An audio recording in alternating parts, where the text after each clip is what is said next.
On Business Minds Africa this week, we talk about the new concept in the auctioneering business, quality, value and friendly auctioning concept. And on the trends, we get to discover what the tech giants OPPO are up to.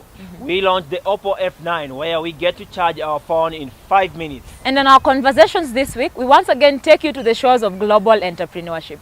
We get to explore on how to break glass in the global business arena. Welcome to the show. I'm your host, Rading Biko. And I am Rina Asami. Have you witnessed auctioneers in action? Yes, I have.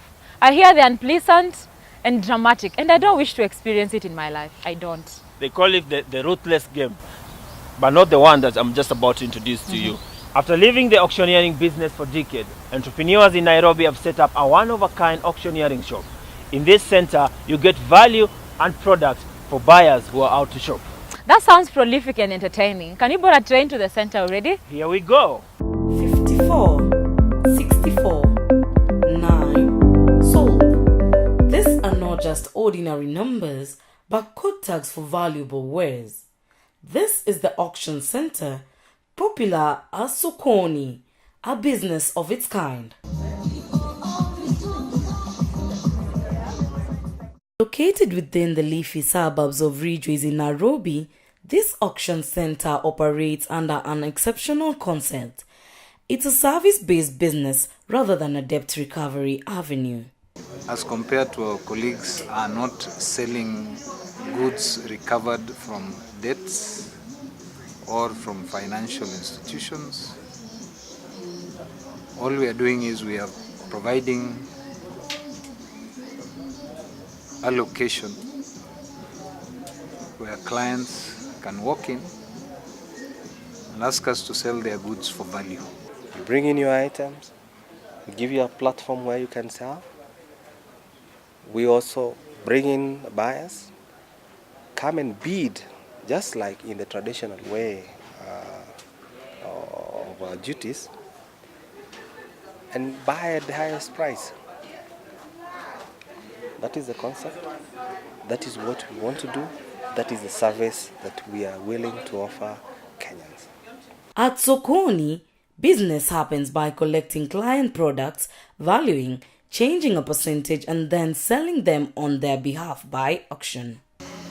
We make our money by charging a standard fee, which of course is guided by statute. And we charge 10% on any item sold. But of course the percentage increases and reduces on volume, negotiated between ourselves and the client. But basically when the client brings his goods, we assess it for quality and we put it through an auction process. We have invited the bidders who come in and sell it by auction. We're not just talking about any stuff. We're not just talking about trying to clear your backyard. We're talking about good quality stuff. In essence, what we're telling you is that that sofa set that you use, that fridge that you use, that cooker that you use it well, keep it well, maintain it. At some point, if you want to dispose of that thing, we shall get you value for that value. Items come mostly from surrounding community who wants to upgrade household goods or from people who want urgent money to rescue their business. According to James, all goods are acceptable. Accept any goods, so long as it would still have a shelf life and the user would be able to get service from the items, then absolutely we accept those goods. Clients come in looking for affordable items, yet of high quality, which is not normally affordable in the normal market. In a way, it's a good thing so that some of us can access quality that we are not able to conventionally access. Here, you can buy kitchenware, electronics, house appliances, valued jewelry, and even valued artwork. The motivation in this business is to create value and market for client goods. The auctioneering business, according to records at the Kenya's Auctioneering License Board, dated back 500 years BC. During these ancient days, women were auctioned off as wives to the highest bidder. The practice was so rife that it was considered illegal to allow daughters to be sold outside of an auction. In recent years, the auction business has thrived, mostly driven by insurers, the banking sector, and debtors in general. In Kenya, practitioners in this business are feared, loathed, and despised in equal measures. The nature of the business is as ruthless as law, motivating some to operate in mafia-like when called up. A common picture that comes to mind about this business is the image of forced eviction and threats. James hopes to hold a monthly auctioning even though the center is open daily for receiving new products and walk-in buyers. As soon as a sale is made, the owner all paid immediately. This is like his lungs. It boils down to quality. If the goods are of quality, acceptable quality, we will put them up for auction, always. If somebody brings his goods here and wants to ensure that he has an urgent need for money, we will put them up for auction. The truth is that we are just we are providing a service not provided by auction, by other auctioneers, to the extent that even if a person had been given notice that his goods were going to be sold for rent, and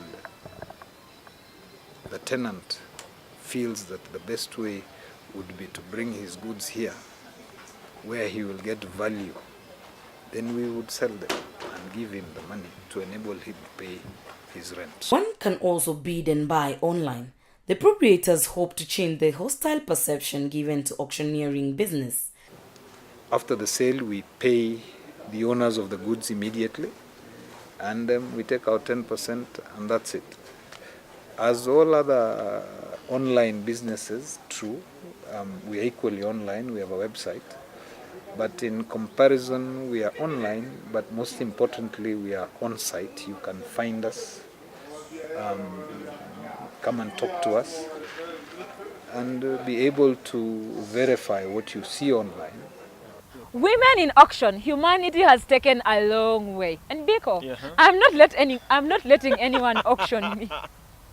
Rina for auctioning. Going once, going twice, gone. Who's buying you, by the way? God forbid, it's not going to happen in my life. Actually have a better product for auction. I hope you won't mind bidding. What could that be? Guess what? It's a new OPPO F9. Wow, you definitely caught me there. Please confirm that the rumor is true. It was never a rumor, it's already confirmed. I witnessed the launching of the new OPPO F9 and I filed everything out for you. I was just waiting for you to doubt till you see it. So we take a short break, and when we get back, I will erase your doubts. My name is Geoffrey Kangede of the Auction Center, where you get value for your valuables. You are watching your weekly business, Minds Africa, on Fanaka TV, where we are strictly business. Welcome back. OPPO is the fourth largest mobile manufacturer in the world. The tech giant launched its new mobile in the market. That's right, the new OPPO F9 hits the market from 23rd September, and the market is taking pre-orders for early birds. Early birds? Yes, early birds like me, I've already made my order. And for laggards like you, keep waiting. How about you change my mind? It's not that I don't have the money, I'm just trying to be careful. Mind change? Watch this, you won't doubt it anymore. Global smartphone brand OPPO has launched its first smartphone into the Kenyan market. In an event graced by local celebrity and smartphone traders, the OPPO F9 look and features were unveiled.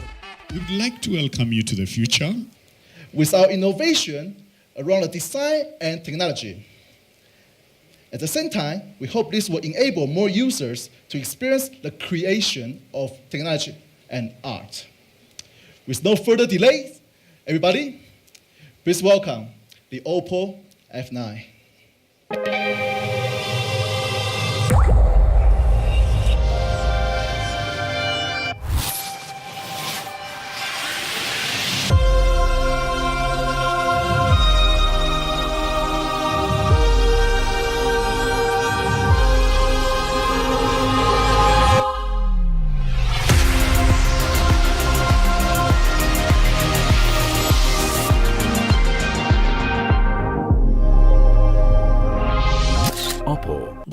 F9 comes with latest super fast charging technology VOOC Flash Charge, giving the phone the ability to charge for only 5 minutes for a 2-hour talk time. VOOC Flash Charge is 4 times faster than any other charging technology that has been introduced.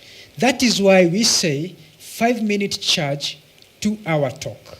The phone comes in gradient colors as well as unique water drop screen design that offer elegance, operability, and new vision.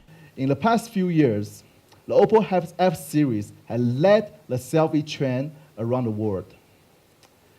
But now, this time with OPPO F9, we hope to bring more breakthrough experience to our smartphone users with our innovation around the design and technology. At the same time, we hope this will enable more users to experience our creation of art and technology.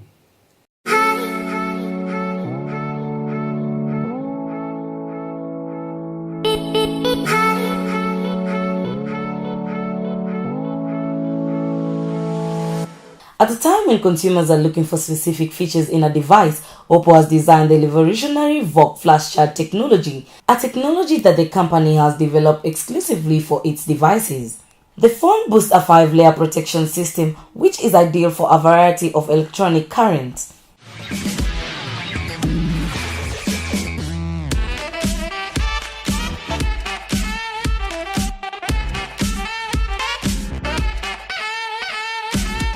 Based on Android 8.1, the phone comes in 2 variants, a 4GB RAM and a 6GB RAM, both featuring 64GB of ROM. Currently, the phone is in pre-order since September 10th and will officially go on sale on the 24th of September.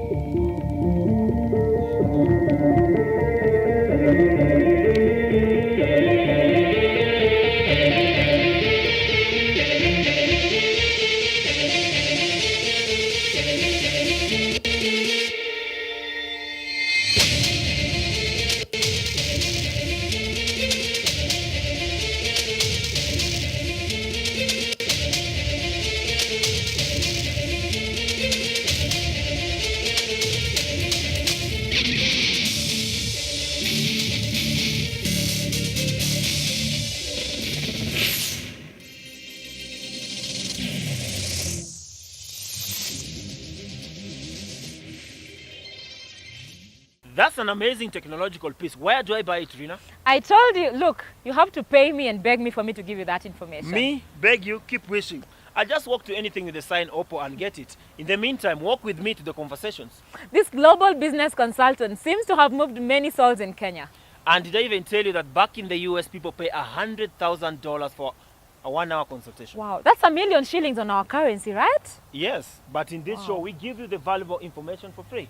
Talking of which, the feedback on this show has been amazing. Once again, listen and learn on how to become a global entrepreneur. Hello and welcome to Conversation with Business Minds. My name is Rading Biko, and today we're joined by Apostle Dr. Charles Defon, who is a son of God, at the same time a businessman. Welcome to the show. Oh, thank you very Nice much. to have you. Yeah. It's a delight to be here. Yeah. Let me ask, what is this synergy between your business and ministry? How does the two link? I don't look at business and ministry as Two two different different things. It's just the same flow. And that's what I've always done in ministry, all through the years of ministry. In fact, I started doing business when I was 10 years old. I was flying to Italy and back doing international business. And I didn't know you couldn't do that. No one told me I couldn't do it. So when I got born again, it was a given. Because first of all, I don't approach it as I'm a pastor or an apostle. I'm a king. If you're a king, you run all things. Oh. That's the mindset we have. A king is a lord, it's an owner, you own things. That's the approach we have. So I don't come trying to be a pastor. Although we pastor people, I don't come trying to be an evangelist. Although we give people good news, you can do every one of those things in business. When you have the marketing department, that's your evangelistic department. Am I correct? Yeah. So you have the pastoral, they're taking care of there's a human resource, they're making sure that I take care of your human resource division. And then if you look at the teaching, you're talking about your trainers, who's training the people and things. It's the same thing, so that they can be more productive. That's the same thing you have in the church. That's the same thing you have in the business. Then, of course, you have the apostles. Those are the people that lead, that take things. You have the prophetic. Those are the people that can forecast and talk about the projections of their business. It's the same thing. So let's look at the ministry. Ministry is basically the same thing. We'll look at it. First of all, you have to be organized. You have to have a global vision. You just can't have a local presence. You have to have a global vision, because that's the whole thing, going to all the world. For you to do that, you must say, follow me. You have to recruit the right team. Being 2018, when you look at the business arena globally, what is exciting you at the moment? You know, what I like is how people are turning what they call the gig economy on its head. In other words, your side business becomes your main business. That means people are profiting without necessarily being a part of a big business. You see, today, you don't really need a big box business. You can run your business from your computer anywhere. So what I like is information is vital. It's important. But you're creating the right content, you're creating the right buzz, the right solution, sometimes just finding a niche and just blowing it up. Business is always growing at such a fast pace that you have to update everything you're doing. So looking globally at business, the person with the best information, with the right information, the person that can see 10 years ahead is the one that should be leading. Most people are just running into businesses that everyone is doing. We should be the ones setting the trends, not following the trends. Basic thing in every business is not having a business plan, it's setting up systems. And looking at Africa today, every continent is trying to court Africa. Africa is the new El Dorado. That's right. As an investor, which sector of business would you put your money in? I like the idea economy. You see, that's a sector I put. There are people that can come up with great ideas from here. See, if I'm investing, I want to invest in ideas. The best resource you have is a human resource. Because today in Africa, in the past in Africa, it's been, if you have oil, you're a great country. But oil is going to run out. A lot of other economies have diversified the economies. They're not depending on natural resources. That sometimes is a big thing. People have gone into information technology and have come into, technology is always changing. You have different kinds of business. But ideas really the new money. You know, you want to invest and increase, look at people with brilliant ideas. And as a business person, have you ever failed? Oh, of course, in business, if you don't fail, you're not really doing anything. You know, business, that's part of your learning process. You have to fail, try, adapt, you have to innovate. Innovation requires you to try things you've never done before. So when you try things you've never done, sometimes you make it. It's called a risk. You risk things in business and you calculate your risk. And that's a fine thing about having the right information. See, taking a risk is not the issue. Calculating the risk is sometimes the issue. Every business venture is a risk. So what do? Most important thing is you want to have the risk minimized. And what minimizes it? Information, right information. The more information you have about a subject, the less the risk will be, so you can make a very informed decision about the business you're doing. So every business, any businessman that tells you they've never failed, they're lying. I can assure you that. You see, if you attempt great things, you make mistakes. And in making the mistakes, you fine-tune and you become better. Designing the first car, if your first and second and third car are the same, you really are not improving. Somebody's going to beat you at that game. So that means what you did in the first car, you learned some mistakes, but you finished the first car. And then when you're building the second car, you see, you don't leave the first car middle of development to go and start the second car because you know how to do it better. Now you finish it up, that model. And then you've learned, because you made some mistakes along the way, you've learned to see what else can I do and what kind of mistakes would I make. And then you go to version 2.0. And then version 2.0, now you improve, you innovate, you get better at what you're doing. So you always make mistakes in business if you're going to be the leader. And one of the biggest challenges that the African continent is facing today is the mindset of the youth. How can we change the mindset of the youth to be able to appreciate that there's a lot of potential within the African continent? So what's the mindset of the youth in Africa? I would like to know that first. The mindset of the youth of Africa is that they don't believe on the African-based manufactured product. They still believe that if a product comes out of Africa, it is the best. If it comes out from another country, another continent, it is the best. So if you manufacture something like maybe a drink, for you to trade and be able to compete with others, it will become like, is it real? Are you sure they're more suspicious of their local brand? Like local brand. But the thing is, it has to do with branding. How do you brand your products? Are you branding it as a Kenyan product or as a global product? Coke, it's an American product, but it's produced in Kenya. Why? It's global branding. So don't make it, you see, the only time you want to make it a local branding is if the locale actually has a great reputation. For example, if you make a watch, say Swiss made, everybody gets excited because they are known for that. So if you have a Swiss name, like if you say Kenya Swiss, everybody, just call branding. Everybody will relate to it. It's just simple marketing strategies. But the thing is, first things first, you have to have celebrity endorsements. You have to have all those things. Those are all the things that you put into your business. Quality. There's always room in the market for quality. See, if your product doesn't have a quality, you can capture the market. See, if you just want people to support your product because it's African made, that's not fair to them. Your product should at least be at the same quality level as your competition. If it's not, why would I buy it? It doesn't make any sense. Now, if you're just talking about somebody just supporting you and supporting your product, the first thing I ask is, what's your research and development department like? I mean, how they're producing the products. There are a lot of things. There are three things I always look for in a business. Number one, I want to look at the process of the business and the people that are running it and the product they're producing. If I look at all those three, I can fix the business. Does that make sense? So we shouldn't just support anything African because it's African. We should support it because it's quality. I don't want to buy African, I want to buy quality African goods.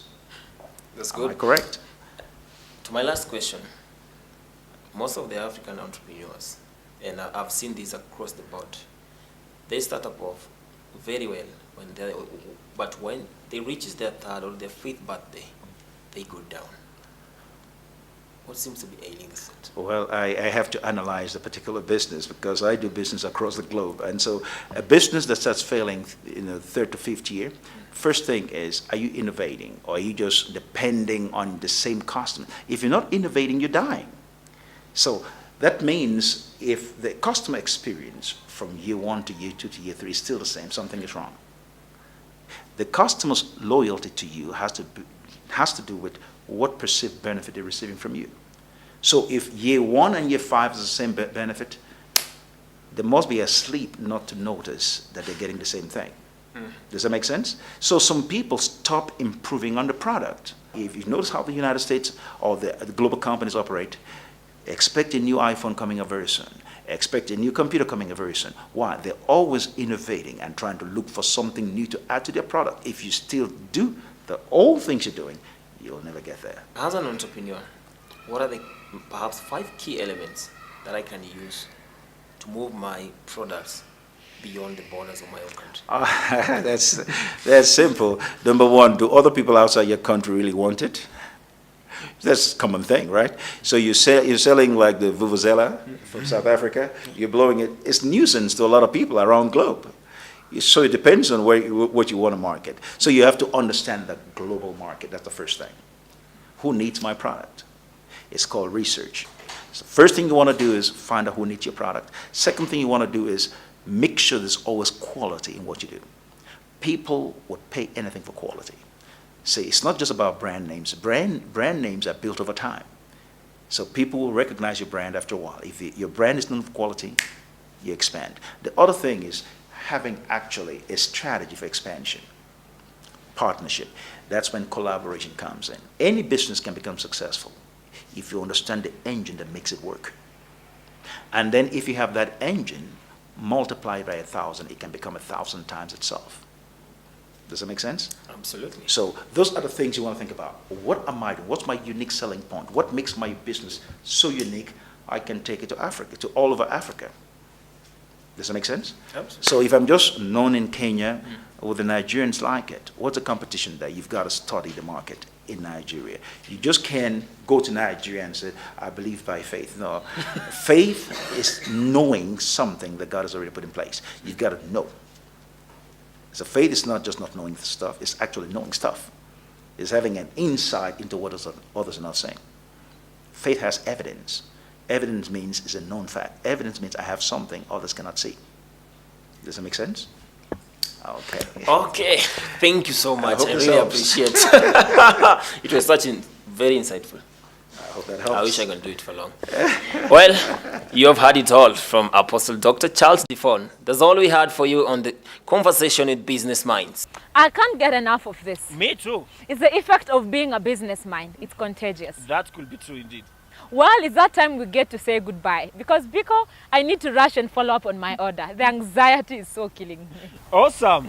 As usual, if a comment or if you want to feature on our show, do not hesitate to contact us on the address appearing on your screen. We've been your host, Rading Biko. And Rina Asami. See you soon. Until then, Keep minding your business.